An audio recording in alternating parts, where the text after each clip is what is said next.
ভারতের দক্ষিণী সিনেমার সুপারস্টার আল্লু অর্জুনকে গ্রেপ্তার করেছে হায়দ্রাবাদ পুলিশ। তার ছবির প্রিমিয়ারে পদপিষ্ট হয়ে এক মহিলার মৃত্যুর ঘটনায় পুষ্পা খ্যাত এই অভিনেতাকে গ্রেপ্তার করা হয়েছে। গত ৪ ডিসেম্বর হায়দ্রাবাদের সন্ধ্যা থিয়েটারে পুষ্পা 2 ছবির প্রিমিয়ার দেখতে গিয়েছিলেন ৩৯ বছর বয়সী রেবতী। সঙ্গে ছিল তার ছেলে। আল্লু অর্জুনের সিনেমা হলে পৌঁছাতে তার নাগাল পেতে অনুরাগীদের মধ্যে হুড়োহুড়ি পড়ে যায়।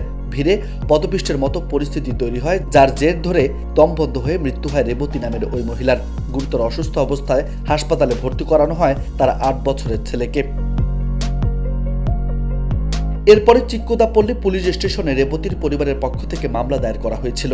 প্রেক্ষাগৃহ কর্তৃপক্ষ, অনুষ্ঠানের আয়োজক এবং অভিনেতা আল্লু অর্জুনের বিরুদ্ধে অভিযোগ দায়ের করেন মৃতের পরিবার। অভিনেতার সিকিউরিটি টিমের বিরুদ্ধেও অভিযোগ ওঠানো হয়। জানা গেছে, হায়দ্রাবাদের চিক্কোদাপল্লী থানা থেকে জুবিলি হিলসে অবস্থিত আল্লু অর্জুনের বাড়িতে যান পুলিশ। সেখান থেকে তাকে গ্রেপ্তার করা হয়েছে। এরপর তাকে থানায় আনা হয়েছে। ধারণা করা হচ্ছে আপাতত তাকে জিজ্ঞাসাবাদ করা হবে। মুক্তির পর থেকে এখন পর্যন্ত পুষ্পা 2 বিশ্বব্যাপী বক্স অফিসে বড় রেকর্ড করেছে, ছুঁয়েছে ১,০০০ কোটি রুপি আয়ের মাইলফলক। ভারতীয় সিনেমা বিশ্লেষকরা মনে করছেন, দ্বিতীয় সপ্তাহেও ভালো দর্শক পাবে আল্লু রাশমিকা সিনেমাটি। নিউজ ডেস্ক, বার্তা 24।